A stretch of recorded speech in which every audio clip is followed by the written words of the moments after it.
Señoras, señores, estimados invitados, muy buenas tardes. Estamos muy contentos de recibirlos a la segunda y última sesión de nuestra serie de magníficas masterclasses sobre la gastronomía mexicana. Dos chefs increíblemente talentosos nos acompañan el día de hoy. Recibamos a Diego Hernandez Baquedano, quien nos hablará de la escena culinaria de la región de Baja California. Diego es el chef del restaurante Corazón de Tierra en Ensenada, el cual está considerado entre los 50 mejores restaurantes de América Latina. Les recordamos que estos talleres serán difundidos a nivel mundial vía live stream, así que les invitamos a apagar sus teléfonos celulares. Contamos con micrófonos a su disposición si desean hacer preguntas al final de la masterclass. Los dejamos con el chef Diego Hernández. How are you? Well, welcome. My name is Diego Hernandez. I know I've been introduced already. I'm from Ensenada in Baja California, which is the northwesternmost part of Mexico. We have a border with the U.S.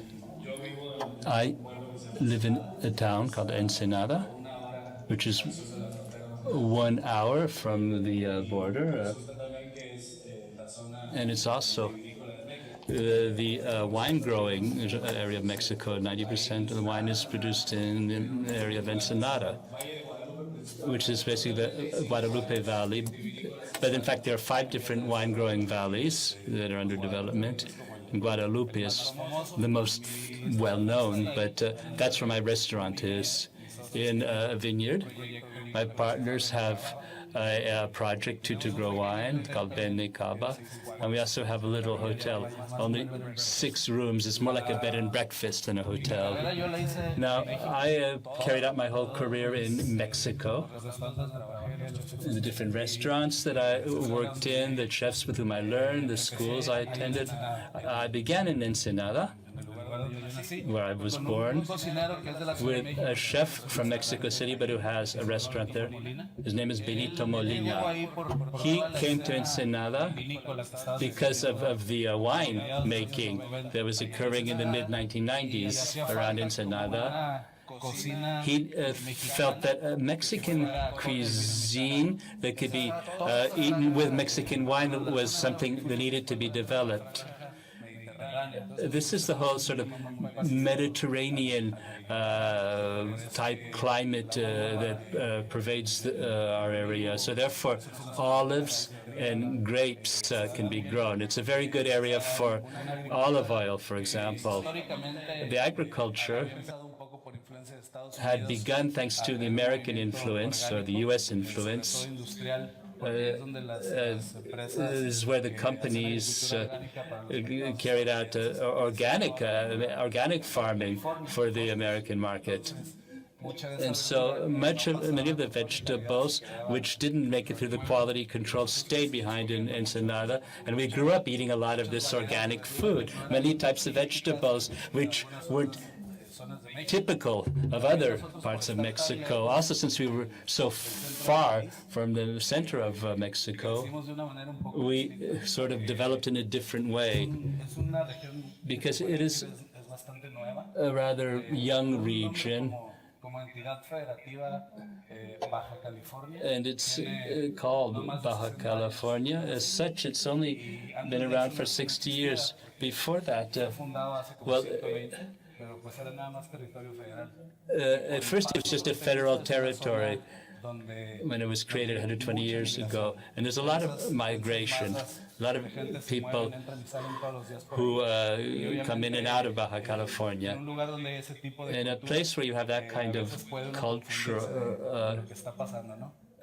there might be some confusion as to what's happening. But anyway, we are connected with the rest of the country by highway only for the last 60 years. Before that, it was only by ships through the ports, Mazatlan, Acapulco, etc. And in fact, we were much closer to the U.S. than to the rest of Mexico. So none of my ancestors were from Ensenada. They were closer to American culture. The state is made basically basically of Mexicans who come from other states of Mexico. Many Europeans too, basically Spain, Italy, some French people live there too. The winemaking zone was made up of Russians. In the First World War, there were migrations from Asia, especially from Japan, to the port of Ensenada, and many of them wanted to cross the border into the U.S., but they wound up staying behind in Ensenada. They have a lot to do with the culture there and with the fishing industry in the port of Ensenada. The port of Ensenada is one of the biggest in the country. It's the port that has the best quality control from the fish and from the sea to their final destination. In other ports, there are fish too throughout Mexico, but the whole chain from the fisherman to the consumer is very closely inspected, basically because of the Japanese influence there. Asia is also one of the main consumers of Ensenada fish. Some of the most expensive fish species in the world come from Ensenada. We have abulon, we have sea urchins, we have lobster, tuna, different sorts of crabs, spider crabs, for instance. It's a place which is really very rich in sea and marine life. And because of its geographical position, well, there are two seas. There's the Pacific Ocean, that's cold water, and then there's the Mar de Cortés, the Cortés Sea, which is warm water. So we have many of the species have completely different characteristics depending whether they grow in the Pacific or in the Mar de Cortés. So the variety of ingredients is great, and the variety of flavors as well. If we add to that the influence of organic farming that came from the U.S., well, today Ensenada is considered a gastronomic area. We have the sea, we have the country, we have a lot of game and wine. So we say that it's the other Mexico. We're very proud of being Mexican. We're also very proud of being Baja Californianos. And because of migration, much of the food consumed there, although it's very Mexican, we use chiles, for example, and corn a lot, but it was all adapted to the local ingredients. When my grandmother comes from Jalisco, when she went to Ensenada to live, what she cooked was Jalisco cooking. So perhaps at that time we didn't have the ingredients that he had in Jalisco, so he had to replace them. And then you had the pozole of clams, clam pozole, or other dishes that had to adapt to local ingredients. When I began to work in the Manzanita, the restaurant that I was working in, what I really liked was that it was a place where the ingredients that I had grown up with were used in Ensenada. The variety of seafood, of cheeses, and of vegetables. And it was surprising because I hadn't gone to a cooking school. I wanted to learn to cook because I liked that. And the way I saw things, to be a cook or to study gastronomy meant going to a French school with European chefs, with making Wellington, beef Wellington and things like that. And so when I worked at that restaurant, it really opened up my horizon. Cooking is cooking. And if you're honest with yourself, with who you are and where you're from, you can create things, often imperceptibly. I mean, cooking in Ensenada has a lot to do with wine. a concern to come up with a Mexican cuisine that was adapted to Mexican wine. The idea was the terroir. The cooking, the cuisine of Benito, the chef I worked with, he was from Mexico City. But it was a cuisine that was Mexican with a French technique and with Baja Californian ingredients. It was a very strange mixture. And then I went to work in Baja with Guillermo Gonzalez, who gave a master class yesterday. I worked nearly 3 years with him. He's from Ensenada too, in fact. In his restaurant, it was more like international cuisine because it was really a city restaurant. But the best ingredients that he had were ingredients from Ensenada, all the fish, all the vegetables. Then I went to Mexico City to work in Pullion, which is today one of the highest rated restaurants in the world. And the chef, Enrique, is so creative. He never stops creating. So I learned a lot about how we always wanted to think out of the box and push ourselves as far as we could. And the ingredients most used at that restaurant came from Ensenada. So I always thought that what I wanted to do is to go to school and then come back to Ensenada and open up a restaurant, because it's Ensenada where the best ingredients could be found. So then I moved to Tijuana, and after 6 years of working in with different chefs, I finally entered a school. And when I was in the school, that was a three-year course. I began in the second year. In the second year, we opened up a restaurant in Mexico at the time. And I'm speaking of 2008, 2007, 2008. Mexico was going through a transformation, which had a lot to do with these new chefs that were working, that generation of chefs. This is a time in which my generation was learning from them and opening new restaurants. What my generation's cooks were interested in is that the restaurants be identified as restaurants with regional cooking rather than Mexican cuisine as such. Mexico is a huge country with more than 60 states, and the cuisine changes completely from one state to another. It's like when you're in Europe, you change countries. It's the same in Mexico. So there's a lot of regional pride. There are chefs in Yucatan that make the Yucatecan cuisine.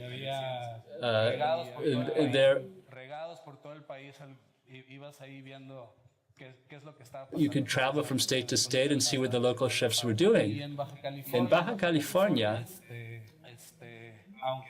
although there was Benito, there was Javier Plasencia, Miguel Ángel Guerrero, well-known chefs of the region, I felt that there wasn't a really Baja Californian cuisine as such, and I continue to think that. In fact, when I'm asked what is Baja Californian cuisine, that's not easy. It's not easy to say this is what it is. I tend to just talk away and try to explain things like I'm doing now. I have a very personal take on it. We didn't grow up with any particular tradition. This is a place which is constantly changing. And although there's no tradition, we do have a culture. In the restaurant, what I did was to take the different palette of flavors in Baja California and Mexican cuisine with certain Mediterranean and Asian touches, and I began working on that with local ingredients. I got to know a particular farmer. We set up our different greenhouses in order to grow vegetables. But the real discovery that I made came 2 years later. I finished my studies. The restaurant was doing very well. We closed it. I went back to Ensenada. That's where I met my partners. We opened La Valle de Guadalupe, the restaurant, and because of their particular lifestyle they had, there was a very small garden. When I tasted their vegetables, the vegetables that they grew in their garden, for me, this was a revelation. it's not enough for an ingredient to be local, because if you use a greenhouse, it might be the right product, but it doesn't necessarily have the flavor of the place in which it is grown. In winemaking, it's very easy to identify that. But I want people to taste it and say it's from a certain region, because it has a lot to do with the climate, with the soil, and that creates a certain standards of flavor. So given the circumstances that we are in a wine-growing region,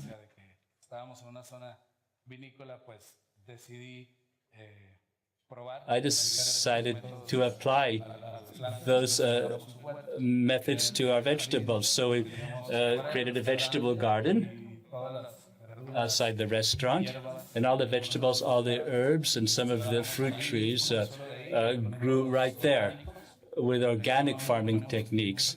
No fertilizer, no pesticides, and we just let the plants grow through natural selection, where there are lots of plants that sow seeds, but they don't grow. Some of them burn, become dehydrated, they freeze. And the plants that remain, therefore, that survive, are very strong. The survival of the fittest. And that's the plants that make the most of the energy, the climate, and the earth.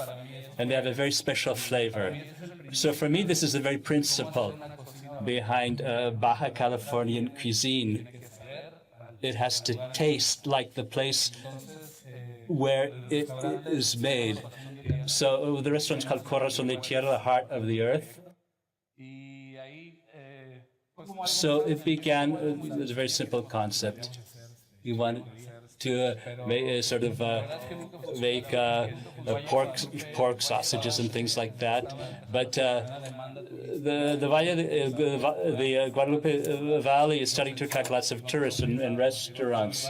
So what I wanted to do, I thought people would just come to eat, to have lunch or something, eat a sandwich, and then people came to restaurants wanting to dine in a real restaurant. So we changed our whole concept 2 days after we opened, and we began to improvise with the ingredients. We had a fixed price menu, and that gave me the opportunity to just imagine things day by day on the basis of what I could harvest. Now we have the same concept. The restaurant has changed over time, of course. We've standardized certain processes. We have certain methodology, because when you work with your own farm, that can be a great limitation, because you don't always have all the ingredients you want, but it also leaves you a lot of freedom, because you learn to see things in a different way. You see a plant, you see the leaves, you saw the flowers, you don't just necessarily see the root. In a supermarket, you can't necessarily buy a certain kind of flower, although the flower exists and it can be used.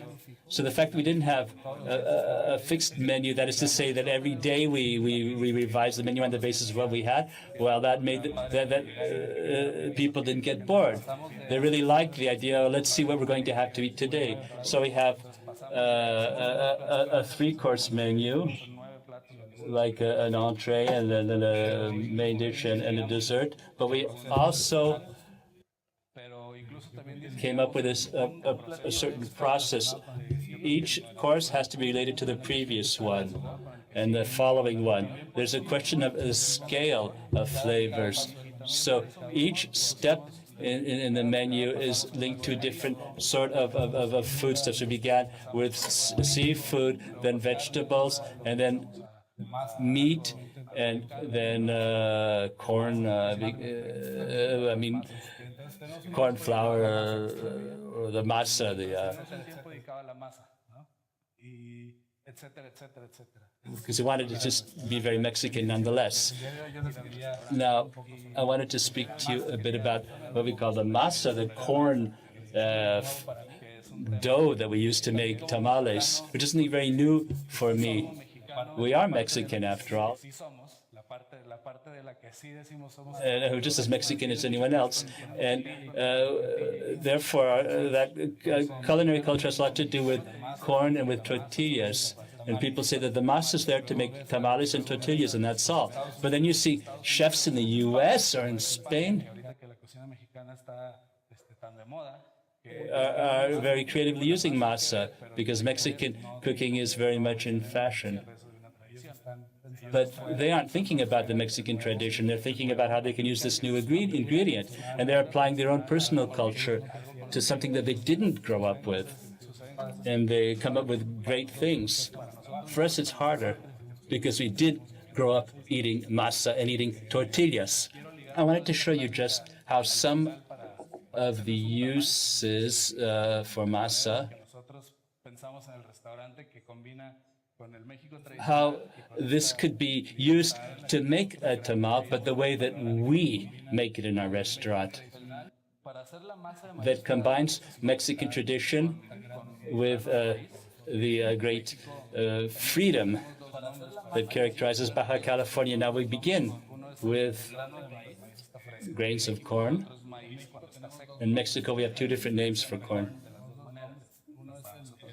One is elote when it's fresh corn, and another is maíz when it's dry. In English, you say corn whether it's dry or fresh.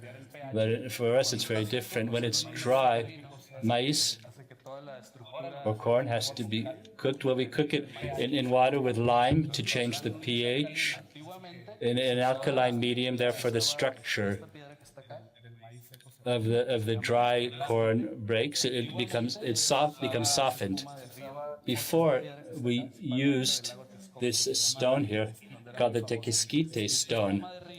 The tequesquite is a fossil foam from rivers, and this fossil foam is a very alkaline stone.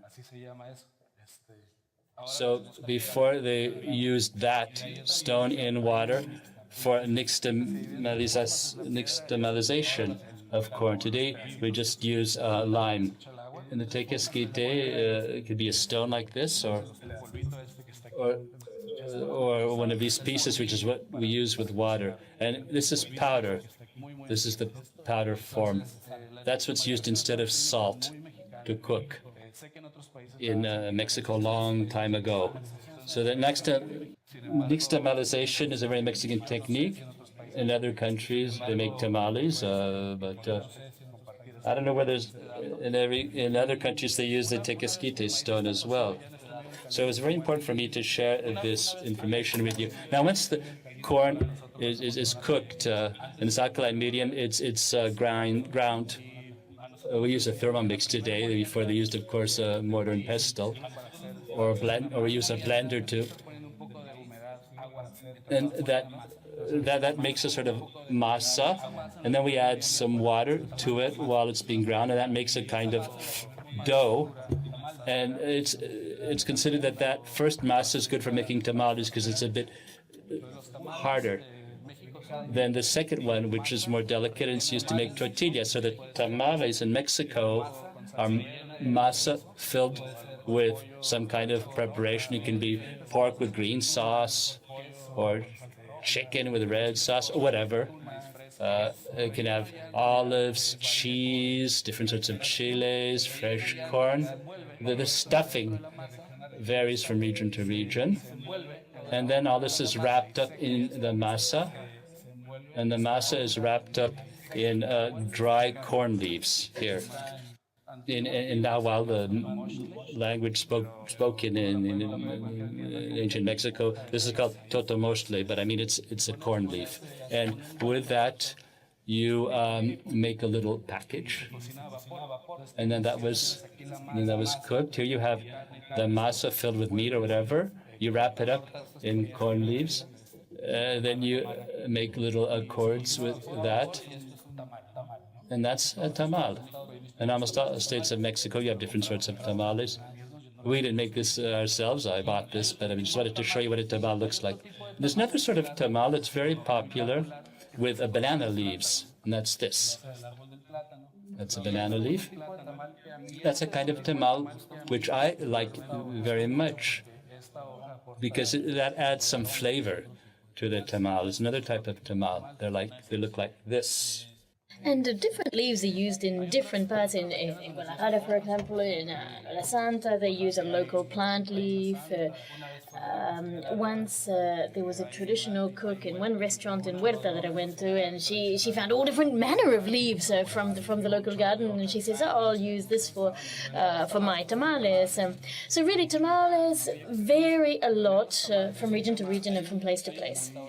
There is one restaurant in with whom I've worked in the past, and a few years ago, I wasn't working there at the time, they made a dish with tamales, and it was a very similar process to what the chef had learned elsewhere, and this particular this particular tamale was covered with a kind of mousse, and what this meant was that for the person enjoying the dish, it was kind of a surprise. And this is it, that tamales really are like opening a chocolate box, and you don't know what you're going to get. Each tamale could be different. You can order a tamale in one restaurant, like this one that I mentioned, where you discover a new form.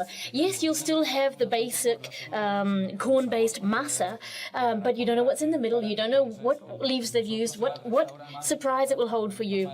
So for me, the most important thing in a tamale is the way that it's wrapped.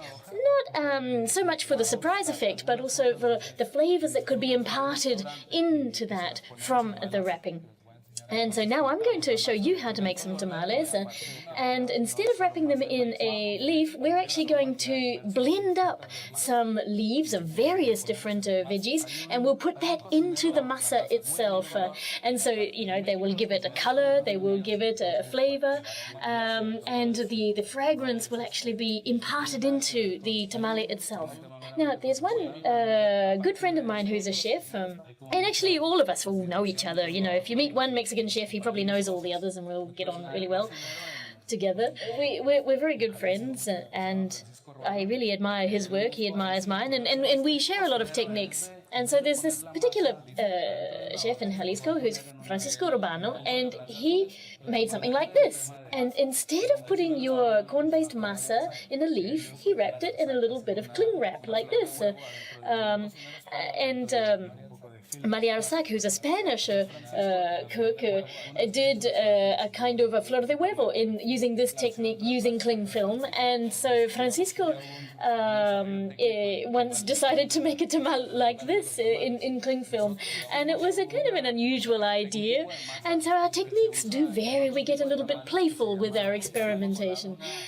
What we do is we have a kind of masa that can be used in other different tamales, which we call tamal colado, and it's a very liquid sauce. It's a very liquid kind of thing, and then we put this together with the juice from quite a few different herbs, and it makes it quite liquid. After this, you have to strain it.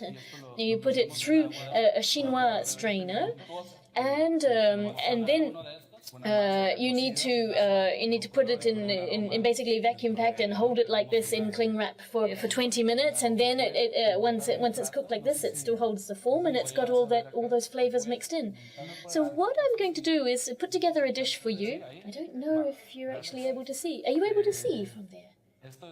Yeah. Okay. Well, if I work here, you'll be able to watch. Fine. So what I'm going to this is basically the point of culmination, what I was getting to all along. I'm going to help you to understand this tamal colado.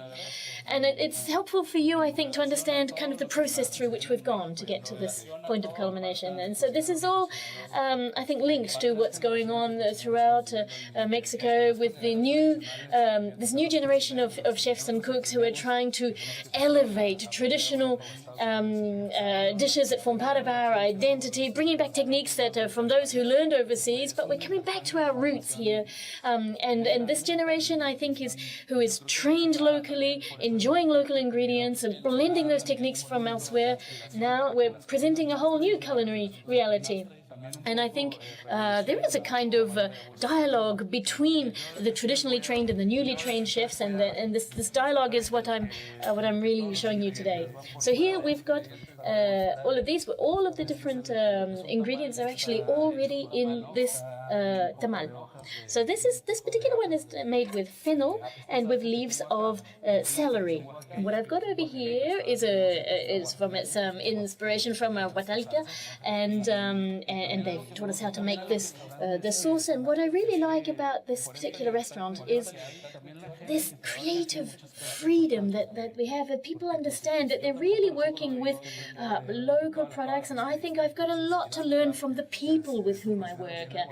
The Guadalajara chef who came up with this sauce really inspired me because of that, and so we're trying to Mexicanify our dishes, because what we found is that if you don't really know much about Mexican culture and you just if you go to eat in Baja California, if you're thinking that that you're going to see Mexicans walking around with huge broad-brimmed hats with their tequila under their arm, you might be disappointed. It's not like that in Baja California. You say, okay, well, this is really nice, but it's not actually Mexico. And so sometimes it's difficult to explain to visitors that this is part of Mexico. And by putting dishes out there like this one, we're kind of filling in some gaps, getting them to see the heart of Mexico, and we're trying to show that this kind of thing can appeal to many different palates. So this is what here we're talking about a huachaco amarillito, and there are the 8 different ingredients that come from the usual traditional moles, but the ones from Oaxaca tend to be white-colored. And the Nahuatl word muji actually describes this. So that's why guacamole is called that, because it's a salsa or a mole made of aguacate, which is avocado. So that's why guacamole has that name. Now here what we have is a bit of we wanted sour cream, but I think here in France we're using crème fraîche. But any kind of sour cream will do the trick. Can I just ask you to empty that out a little bit? It was just about to freeze this thing. Okay, we like to have a cream with our tamales. Not everybody puts cream with their tamales. Traditionally, you wouldn't, but we like it with cream. A bit like if you're having purple tacos. So we like to put cream with it to give it a nice, soft, creamy texture, and it blends in a little bit with the sauce. So you've got your tamal, your sauce, your cream. All of the leftover organic waste from our restaurant goes into a compost, and we use that compost on our garden. And some herbs we actually burn to get this kind of ash, which then are used to flavor a good number of our dishes. And it could be from peppermint or basil or various different herbs. We can actually char them and come up with this delicious kind of ash that we use on fish or dishes like this one here. Sometimes we actually, before we roast fish, we will dust them in this flour of burnt ash before we roast them. So here we've got the amarillito sauce, we've got the layer of cream, and then this ash, this herb ash, and then we've got a little piece of chicken breast meat, or in this case duck meat, just to top it off. In our restaurant we use various different kinds of products. Pero bueno, en el restaurante usamos distintas cosas. Realmente usamos como los subproductos o ingredientes. But it really depends, if we have ribs that day, then we use ribs that day. If we have chicken or duck, then we use what we've got at hand. So here we've got rocket lettuce. This one is actually cooked rocket, and then we're going to have some parsnip. Dehydrated parsnip, just to offer a little bit of crunchy texture. So this will give a little crunch to the dish, and the occasional uncooked sprig of rocket lettuce. So here we have a Mexican dish, which is very well adapted to the locale in which we're living and working. Lots of greens that grow naturally around there. And most of this comes from our own garden restaurant, or from from around the neighborhood.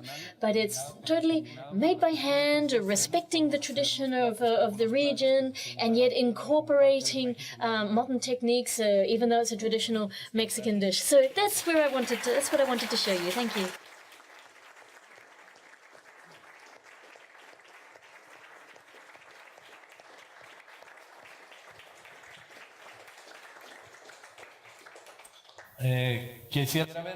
So I just wanted to know if there are any questions out there from among any of you. Feel free, if anyone has a question they'd like to ask, now's your chance. What makes that yellow? You know, this here, this crunchy, this is parsnip. This is a dehydrated parsnip. I don't know if everyone knows it. It's a bit like a carrot, slightly longer.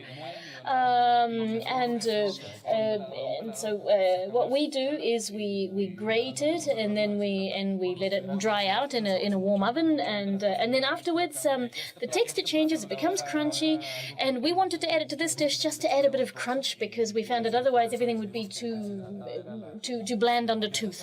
So it has a slightly nutty flavor, a little bit halfway between butter and some kind of nutty flavor. Yes, I have a question. What did you put in your mole? Oh yes, thank you. I forgot to mention that. Yes, now the mole, this amarillito mole that I was mentioning, it's not actually called amarillito because of the color, even though amarillito might lead you to think that it's yellow. It's got a guajillo chile, a costeño chile, which is a chili that is dried and comes from the same family as the guajira chile, but comes from the Oaxaca region. It's got a pepper, tomato, onion, garlic, and all of this is blended together and then strained, and then those flows go in with the herb, which is hoja santa. Hoja santa is sometimes called acuyo in other parts of the Spanish-speaking world. Hoja santa is a very popular herb used in Mexican cooking, and I would place it really right up there with basil, peppermint, all of those really strong and mint-flavored herbs. We use it in many different ways in Mexican cooking, hoja santa. Is there a special technique for making this herb ash? No, actually, we put it all in the we put it all in the fry pan. We wait till it catches fire, we burn it, and then we reduce it to ash. No special technique at all. Another question? Let me go through the ingredients again of that. Well, let me explain how you make the mole. So in a pot like this, first of all, you put in some pepper and clove with no oil, no nothing, and we just let that toast a little bit. And once you can start smelling the smell of that, then you take it, remove it from the heat. You put in some costeño chile, which is a dried chili, and some guajillo chili. And for this chili, it's really important to take out the veins and the seeds and the outside part of the skin. The brightest, shiniest part needs to be laid out flat and then put onto the hot surface of the fry pan, and that's the part that comes in contact to the heat, if you like, because that's what retains the flavor. Otherwise, it's the inside of the chili that's hot. That's where all the flavor it is, and you don't want to lose that. And when we said before that with the pepper and the clove, you were able to grill it willy-nilly. It's very important with the pepper, though, that you do that with shiny side down. And then you remove that from the heat, and then you add a little bit of oil. It could be lard. Then you put in your garlic, your onion, tomato. You fry that a little bit, and then you put those toasted spices and chilies back in. Then add a little bit of chicken stock or any other kind of stock that you want to use. And you bring this to the boil, and then you take it off, stir it, and put it back on the heat, and put the hoja santa in. Now, if we do put the hoja santa in, then you would taste that mostly on the top part of the mole. But when you add it later, at the very end, then it just stays on the top as a kind of a fragrant aroma. And so it's important to add it at the very end before you blend it, rather than putting it in earlier and having it all the way through. How did you actually open your restaurant? Were you focused more on the idea of the market garden or on the restaurant itself? Well, to be honest, the whole project grew kind of organically. Now it turns out that all of our greens come from the garden. Well, initially it was all of them, but now it's probably about 75%, 70%. But there are two other local gardens who have the same characteristics in the same region. And so, 10 minutes away we have another garden where we can go and get whatever we require.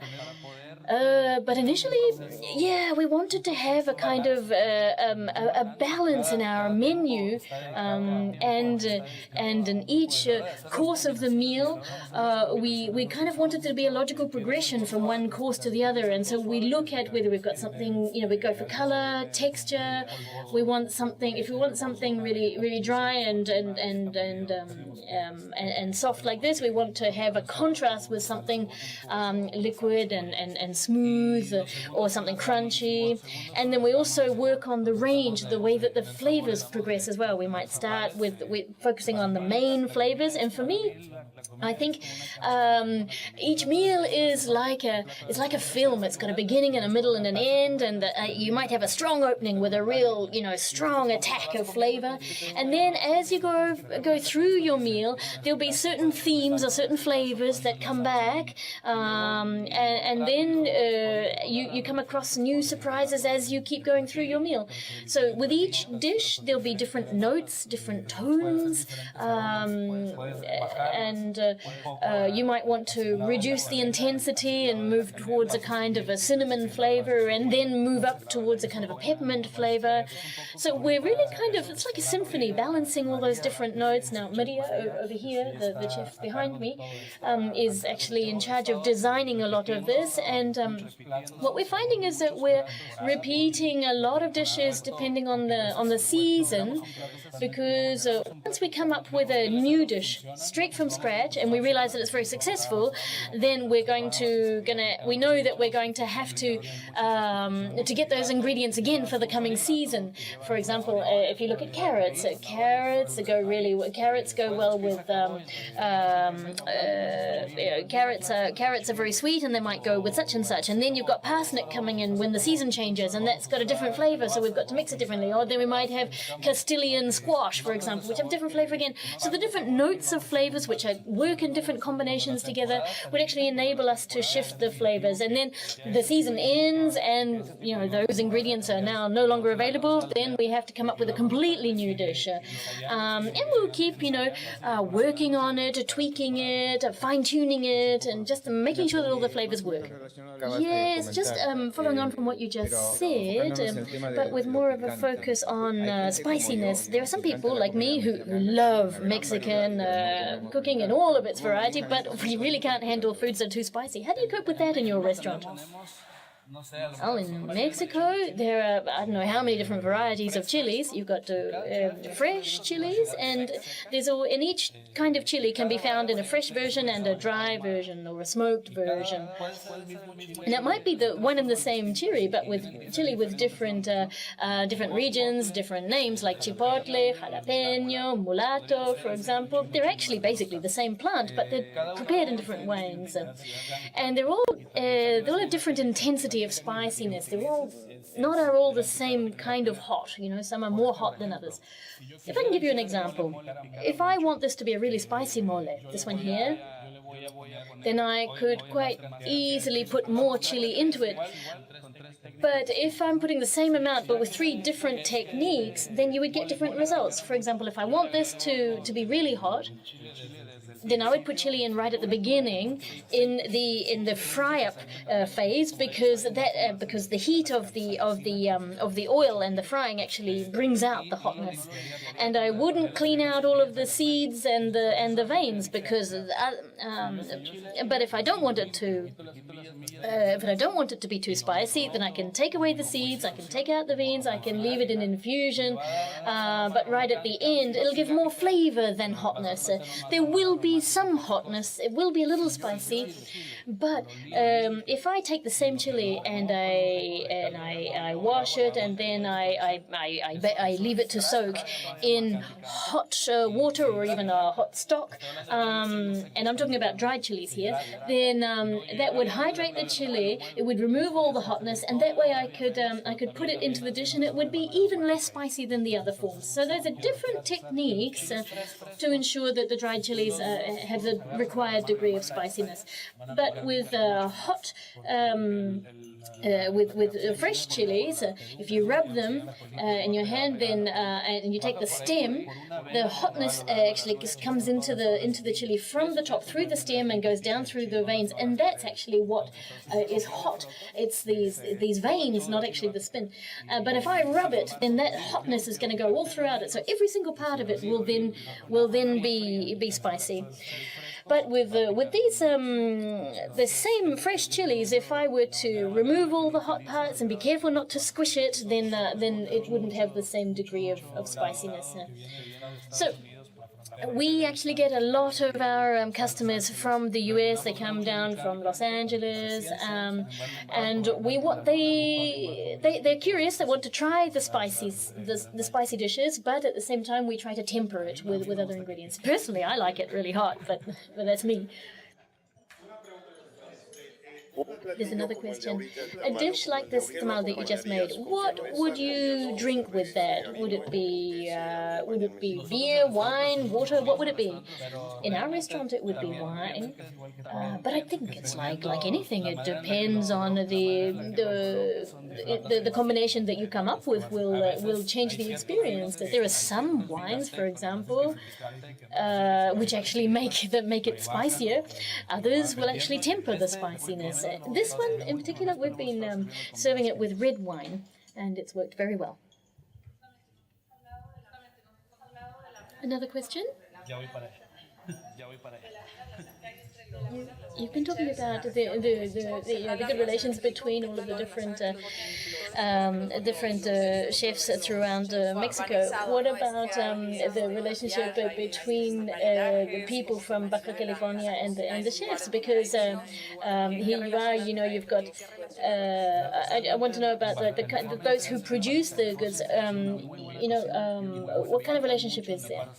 Well, we've got good wines, we've got good food. I think what we're trying to do is strike the perfect balance, offer a good service, and that we're using local ingredients. And now it is true that it's quite a small region, and even though we all get on very, very well, if you want to go to someone's house, everyone kind of knows one another.